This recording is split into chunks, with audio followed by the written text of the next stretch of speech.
आप सुन रहे हैं जगत गुरु तत्वदर्शी संत रामपाल जी महाराज द्वारा लिखित पुस्तक जीने की राह। ज्ञानी कबीर वचन। तब हम गरुड़ को 5 नाम सुनाया, तब वाकू संशय आया। यह तो पूजा देवतन की दाता, या से कैसे मोक्ष विधाता। तुम तो कहो दूसरा अविनाशी, वा से कटे काल की फांसी। नायब से कैसे साहिब डरही, कैसे मैं भव सागर तिरही। शब्दार्थ। कबीर परमेश्वर जी ने धर्मदास जी को बताया कि गरुड़ की प्रार्थना पर मैंने उसे 5 नाम की दीक्षा मंत्र दिया, जो शरीर में बने कमलों में प्रकट देवताओं व देवी दुर्गा की साधना के हैं।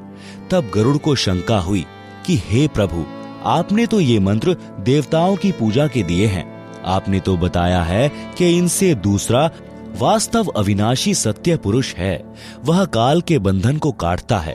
इन देवताओं की पूजा से कैसे पूर्ण मोक्ष हो सकेगा।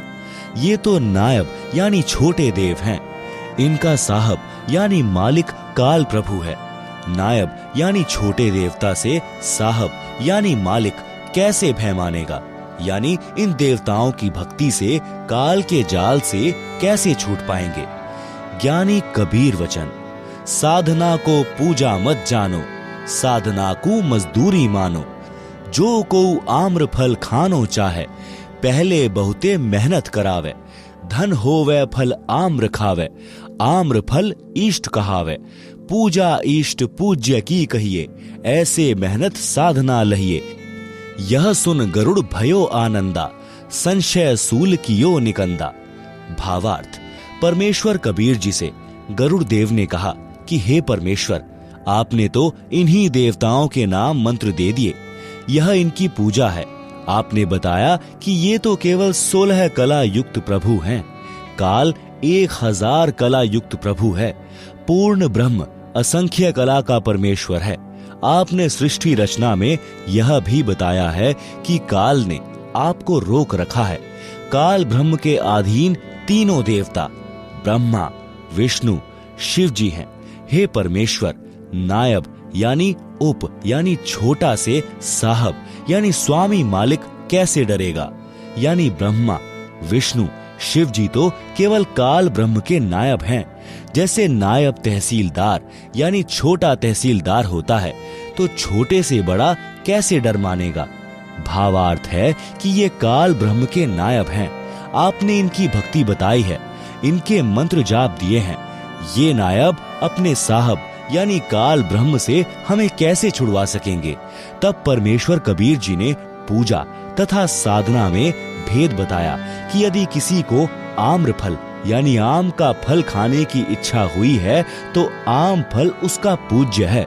उस पूज्य वस्तु को प्राप्त करने के लिए किया गया प्रयत्न साधना कही जाती है। जैसे धन कमाने के लिए मेहनत करनी पड़ती है, उस धन से आम मोल लेकर खाया जाता है। इसी प्रकार पूर्ण परमात्मा हमारा इष्ट देव यानी पूज्य देव है। जो देवताओं के मंत्र का जाप मेहनत यानी मजदूरी है। जो नाम जाप की कमाई रूपी भक्ति धन मिलेगा, उसको काल ब्रह्म में छोड़कर कर्ज मुक्त होकर अपने इष्ट यानी पूज्य देव कबीर देव यानी कबीर देव को प्राप्त करेंगे।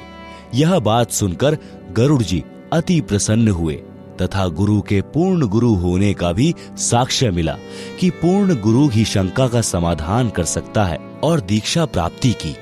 गरुड़ को त्रेता युग में शरण में लिया था। श्री विष्णु जी का वाहन होने के कारण तथा बार बार उनकी महिमा सुनने के कारण तथा कुछ चमत्कार श्री विष्णु जी के देखकर गरुड़ जी की आस्था गुरु जी में कम हो गई, परंतु गुरु द्रोही नहीं हुआ। फिर किसी जन्म में मानव शरीर प्राप्त करेगा, तब परमेश्वर कबीर जी गरुड़ जी की आत्मा को शरण में लेकर मुक्त करेंगे। दीक्षा के पश्चात गरुड़ जी ने ब्रह्मा, विष्णु तथा शिव जी से ज्ञान चर्चा करने का विचार किया। गरुड़ जी चलकर ब्रह्मा जी के पास गए, उनसे ज्ञान चर्चा की।